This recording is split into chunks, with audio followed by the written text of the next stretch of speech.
ano-halo na ang aking nararamdaman. Pero alam ko ito ang ulo at hangganan ng aking pagsitiis at pananahimik. Hindi na tayo mananahimik. Dahil nalaman ko kasi ang mga anak niya ay nakadroga na. Kinasusunod naman ko pa si Sandro ng droga ang aking mga anak at iba pa ang mga kamag-anak. Yan ang hindi ko nakapalabas. Sa loob ng alon ako, nagdadala na ako ng pinangarap, kundi manipakita sa sambayanan na hindi kami masamang tao. Hindi masama ang pamilya Marcos. Gusto ko ibago ng dangal ng aking ama. Sa pamamagitan ng nagpagtatrabaho para sa bayan, sinikap ko maging mabuting gobernador, kinatawan, senador, kinatawan sa papayanan para magpatuloy sana ng legasiya na kapag sinabi ng Marcos na bawal na namin ang tingin sa nakaraan. Ngunit ang gustuhan ko maging responsable anak. Matupad ang pangako ko sa aking ama. Nabigo ako maging mabuting kapatid. Naging mahina ako kay Bongbong. Sa kapulisan at sundalo sa lahat ng mga leader. At kapag-tupad ng batas, siya ang pangulo natin ngayon.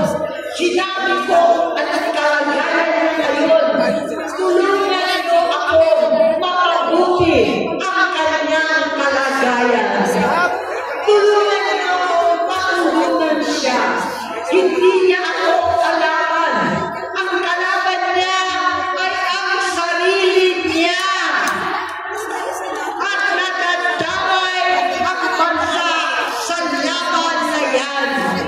Bilang senador at lingkod bayan, patid ko ang mga problema at kaya ng bayan.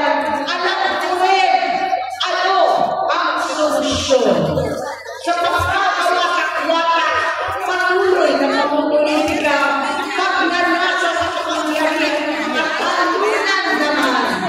Kabuluhan sa Mindanao, alangan ng giyera sa China at Estados Unidos, kawalang pananagutan sa flood control scam, katapalang takiman, panghihimik sa hindi kaalinyado, pagkakanulo sa kapwa Pilipino, pagdakip sa dating Pangulong matandang may sakit upang ihagis lamang sa kawasan sa isukan, pagkakapiso, pagkakahanap ng gutom, paghihingalo ng ekonomiya, at pagsasawalang bahala sa nakakatong bayan. Ang denusyos kalamidad na nagdudulot ng marusa, ang korupsyon na nauwi sa kawalan ng tiwala at justisya sa Pilipinas, sa kanyang pamamalaan, lahat ng yan ay masusolusyonan kung ikaw, aking kapatid, magsaayos ng iyong sarili at magsugan.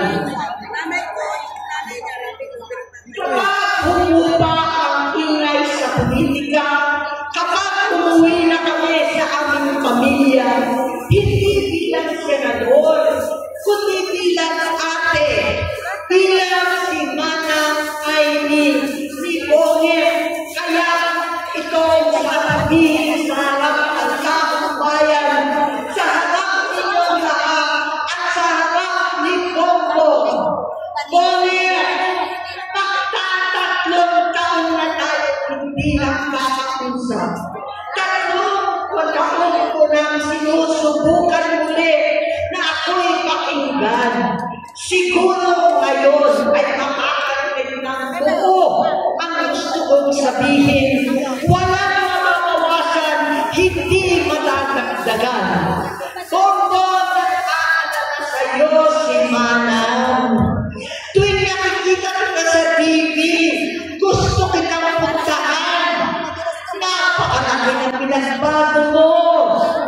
itsura, pagsasalita, takbo ng pag-isip.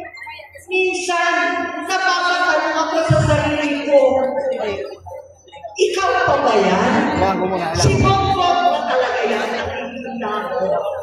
Pero ako, aning ko, ako pa rin ito. Ako pa rin ang ating mo na tumayong pamangkin sa inyo sa ibang bansa. Ang kasama mo sa sububok na sanggaan lahat ng sakit para sa iyo.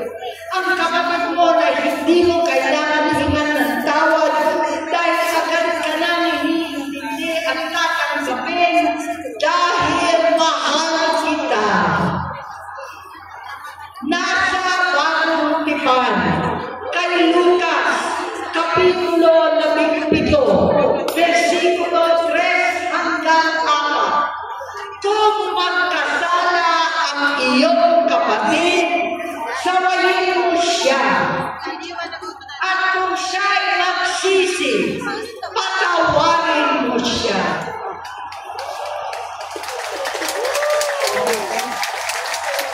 Tama na, aling ko. Tapusin mo na ang paghihirap mo at ng bayan.